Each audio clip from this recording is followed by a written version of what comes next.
Halo, Shalom, selamat pagi anak-anak kelas 5. Bagaimana kabar kalian hari ini?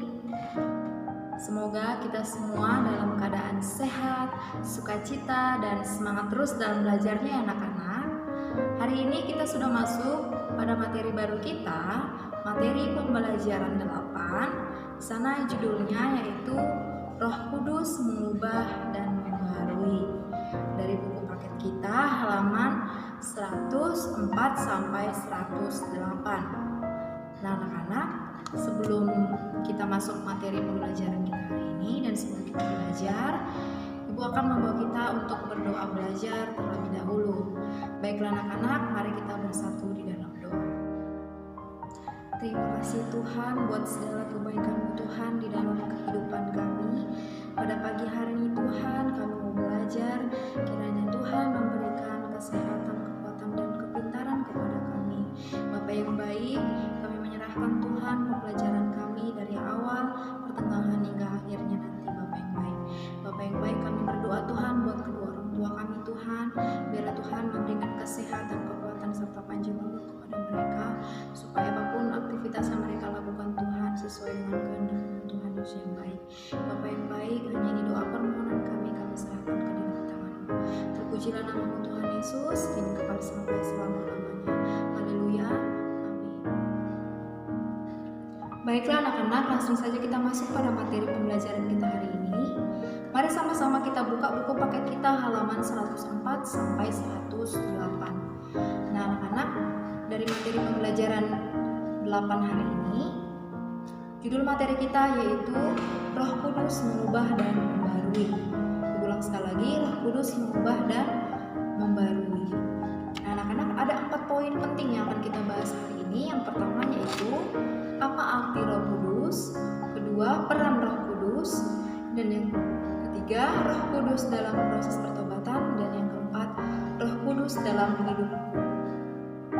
Nah, anak-anak, sebelum Ibu menjelaskan apa itu arti dari Roh Kudus, perlu kita ketahui bahwasanya ada satu hal yang dimiliki oleh setiap orang yang hidup di atas muka bumi ini. Nah, bukan itu benda atau materi, namun melainkan yaitu waktu. Nah, tidak ada seorang pun yang tidak memiliki waktu. Semua kita sebagai anak-anak Tuhan atau sesama umat manusia, kita memiliki waktu. Jadi sejak kita lahir di dunia ini, manusia sudah dikuasai oleh waktu. Jadi manusia itu sejak lahir di dunia ini sudah dikuasai oleh waktu. Jadi tidak ada seorang pun yang dapat melepaskan diri dari waktu. Nah, secara umum juga waktu dapat dibagi menjadi 3. Yang pertama yaitu waktu lampau atau waktu lalu. Yang kedua waktu sekarang, dan waktu yang akan datang. Nah, masing-masing waktu ini mempunyai peran besar dalam kehidupan setiap umat manusia. Di mana dari pembagian waktu juga ada 2 macam sikap hidup manusia, yaitu hidup lama dan hidup baru. Nah, hidup lama itu adalah kehidupan yang sudah kita lewati. Nah, anak-anak, minggu lalu ibu juga sudah menjelaskan apa itu hidup lama. Jadi seperti apa sih Bu itu kehidupan hidup yang lama? Nah, hidup yang lama itu adalah hidup yang masih dikuasai oleh dosa. Contohnya seperti iri hati, sombong, menang sendiri, egois, marah, berani, melawan orang tua, tidak taat, pendendam, dan suka mengejek teman-temannya, dan tidak pernah beribadah dan tidak pernah berdoa. Nah, inilah contoh yang masih memiliki sikap hidup lama. Nah, anak-anak, ada juga contoh dari tokoh Alkitab kita yang memiliki perubahan hidup dan meninggalkan hidup lama. Minggu lalu Ibu sudah sampaikan siapa tokoh Alkitabnya, yaitu Rasul Paulus. Dimana dulu itu namanya Paulus itu adalah Saulus. Nah, Saulus ini adalah seorang yang membenci dan mengancam, bahkan membunuh murid-murid Tuhan Yesus Kristus sendiri, di mana Saulus itu dulu mempunyai surat kuasa untuk menangkap orang-orang yang mengikuti jalan Tuhan Yesus Kristus. Nah, dalam perjalanannya ke Damsyik, tiba-tiba datang cahaya yang membutakan mata Saulus. Nah, disinilah Saulus mengalami pertobatan atau mau bertobat ketika ia berjumpa dengan Tuhan Yesus Kristus, dan nama Saulus ini menjadi Paulus. Nah, anak-anak boleh lihat juga dalam Kisah Para Rasul 9 ayat 1-19. Jadi kehidupannya Saulus ini dulu itu tidak suka dengan orang-orang yang mengikuti jalan Tuhan Yesus Kristus atau membenci orang Kristen, dan dia pun mau berubah ketika Tuhan Yesus menampakkan dirinya kepada Saulus, dan hidupnya pun benar-benar mau berubah. Dan Paulus ini pun berani memberitakan tentang keselamatan dalam Tuhan Yesus Kristus. Bahkan Paulus menjadi pengkabar Injil terbesar dalam Perjanjian Baru, anak-anak. Nah, hidup yang seperti ini, seperti apa sih yang kalian harapkan untuk masa yang akan datang? Nah, setiap orang dapat mengubah cara hidupnya, terutama yang percaya kepada Tuhan Yesus Kristus. Anak-anak, tentunya kalian pasti menginginkan harapan untuk masa depan itu, atau untuk masa yang akan datang itu pasti memiliki hidup yang lebih baik lagi di mata Tuhan. Tentu kan anak-anak, tentu kalian pasti memiliki harapan yang seperti itu kan anak-anak. Nah, sama seperti Saulus juga dulu, dia itu sangat benci terhadap orang Kristen, dan sekarang dia sudah mau memberitakan atau menjadi pengkabar Injil dalam Perjanjian Baru. Nah, anak-anak, dia tidak hanya berubah mengubah namanya saja, namun dia mau berubah melalui sikap dan perbuatannya kepada Tuhan juga berubah. Nah, anak-anak, langsung saja kita masuk. Apa itu Roh Kudus? Apa itu arti Roh Kudus? Nah, sebelum terangkat ke surga, Tuhan Yesus memerintahkan kepada ke-12 murid Tuhan Yesus untuk berkumpul di Galilea, di mana Tuhan Yesus sana berjanji akan memberikan kuasa di surga dan di bumi, yaitu Roh Kudus yang akan menyertai murid-muridnya hingga akhir zaman.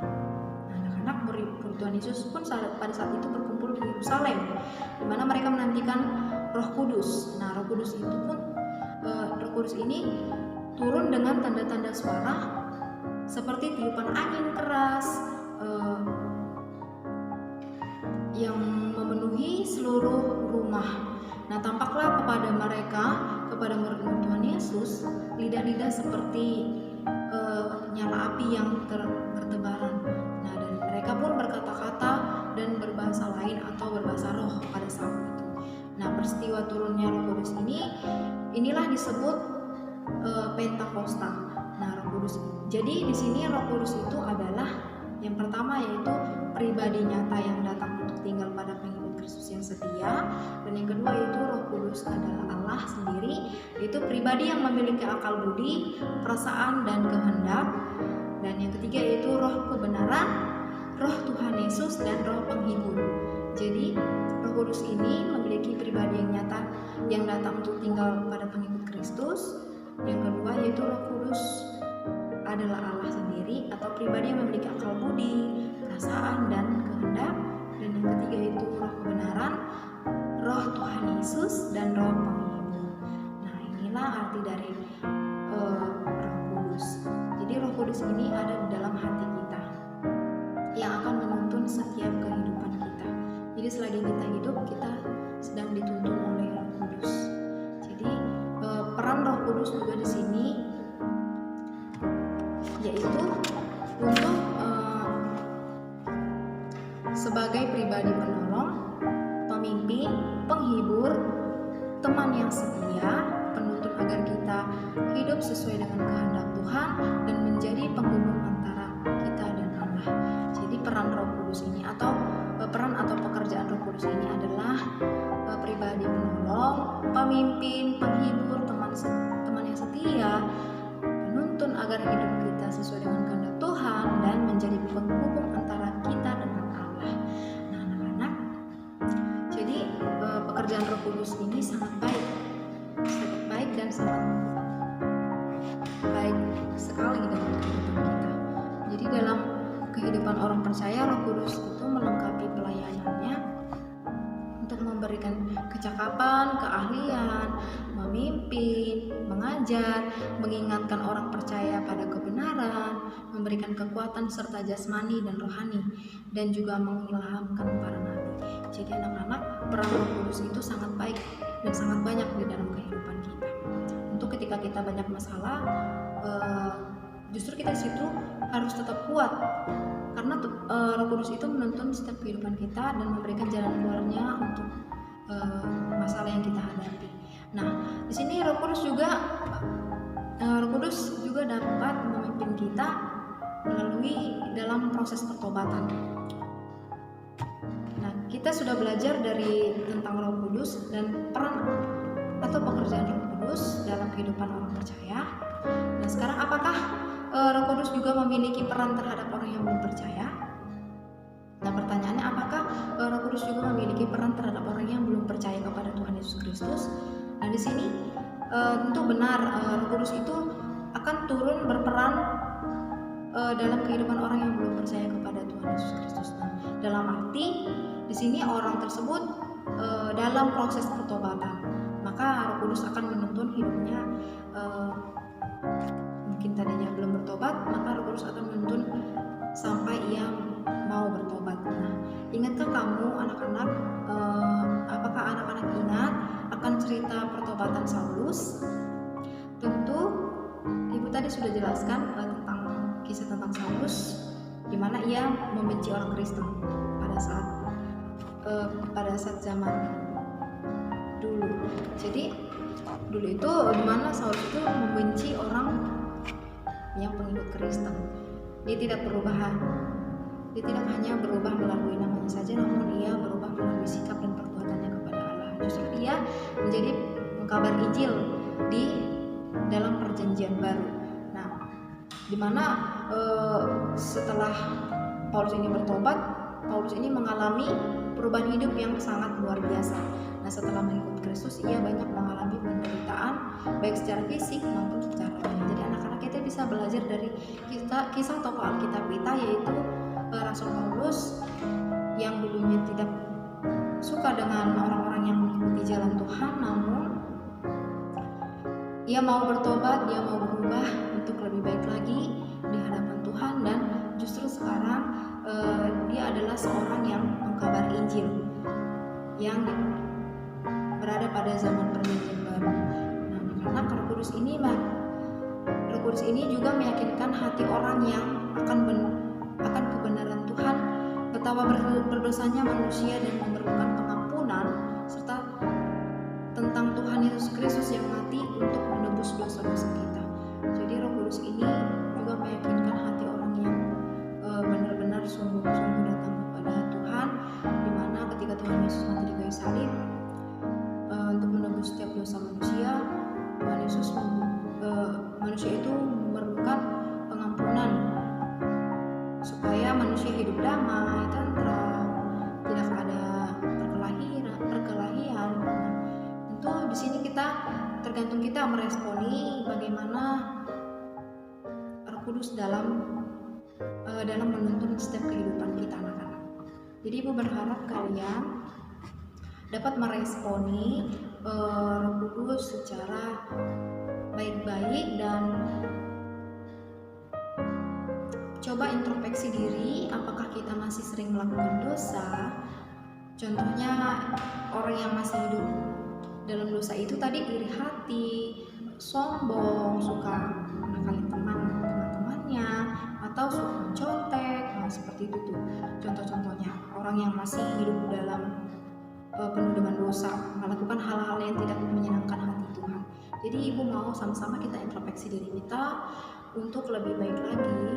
Marilah kita bertobat dan mintalah tuntunan Roh Kudus untuk membimbing setiap kehidupan kita supaya kita tetap kuat dalam segala percobaan yang datang dalam kehidupan kita, anak-anak. Nah, jadi Roh Kudus dalam hidup kita itu adalah Roh Kudus yang akan memimpin, menghibur, yang akan teman setia, penuntun agar hidup kita sesuai dengan kehendak Tuhan, dan dan menjadi penghubung antara hidup kita dan Allah. Jadi Roh Kudus itu dalam hidup kita itu akan memimpin kita dan memakai kita secara luar biasa. Jadi tergantung respon kita melalui tuntunan Roh Kudus, bagaimana perilaku kita di dalam kehidupan kita sehari-hari, apakah kita melakukan secara baik dan menyenangkan hati Tuhan ataukah tidak.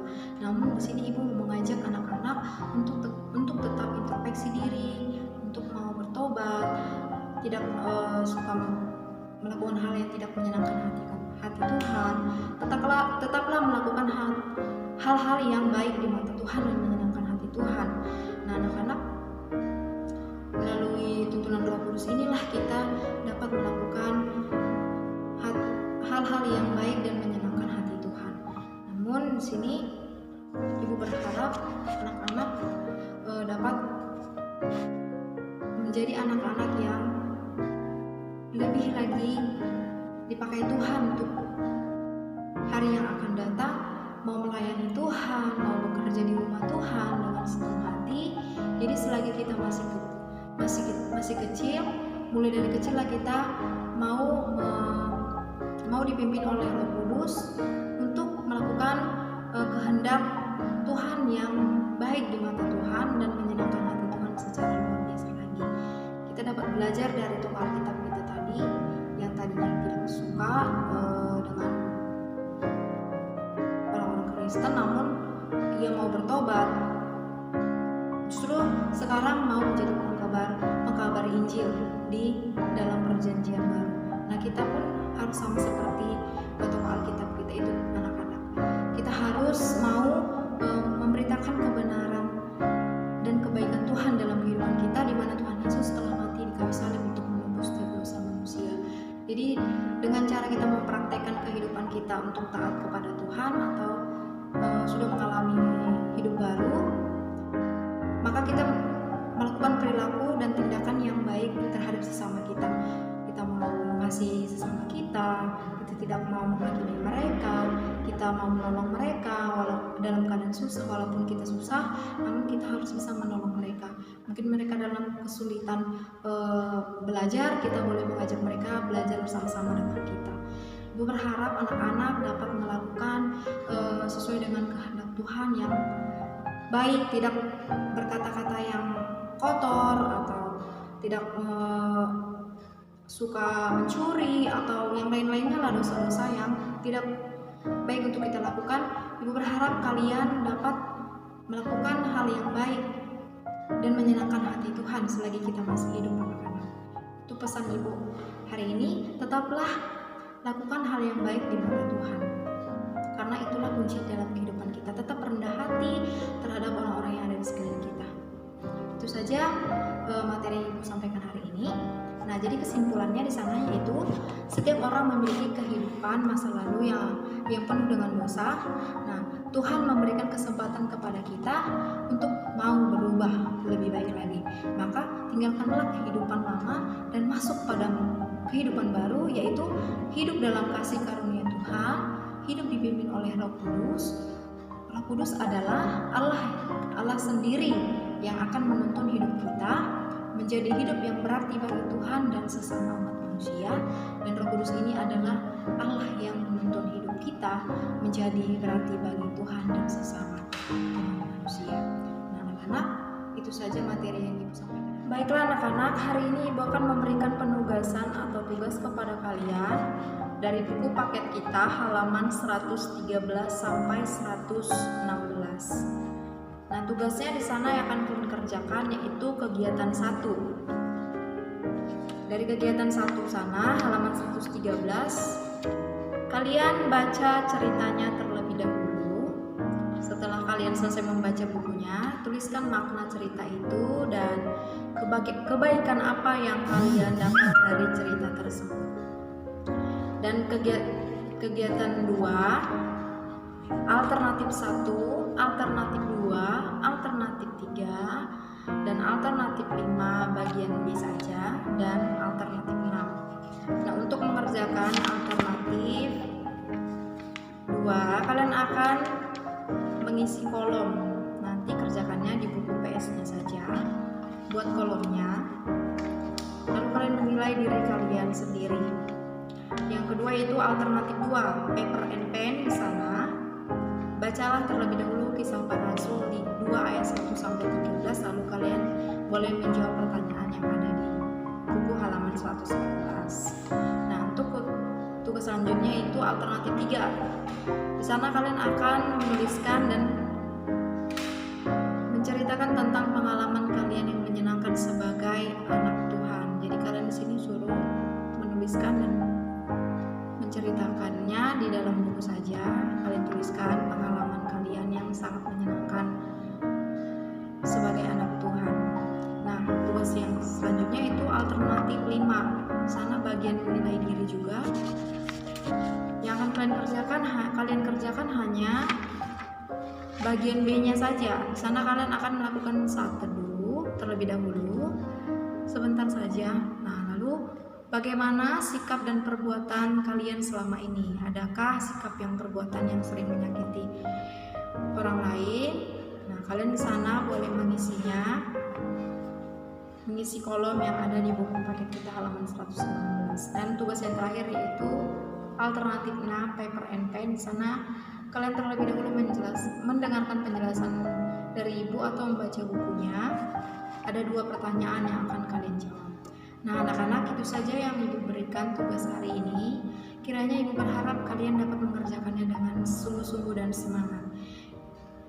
Kiranya apapun yang ibu sampaikan materi hari ini dapat kalian lakukan secara lebih baik lagi. Itu saja yang ibu sampaikan hari ini, anak-anak. Ibu berharap kalian menjadi anak yang taat dan takut akan Tuhan serta dengar-dengaran terhadap orang tua dan dapat menyenangkan hati Tuhan terlebih dahulu. Itu saja yang ibu sampaikan hari ini.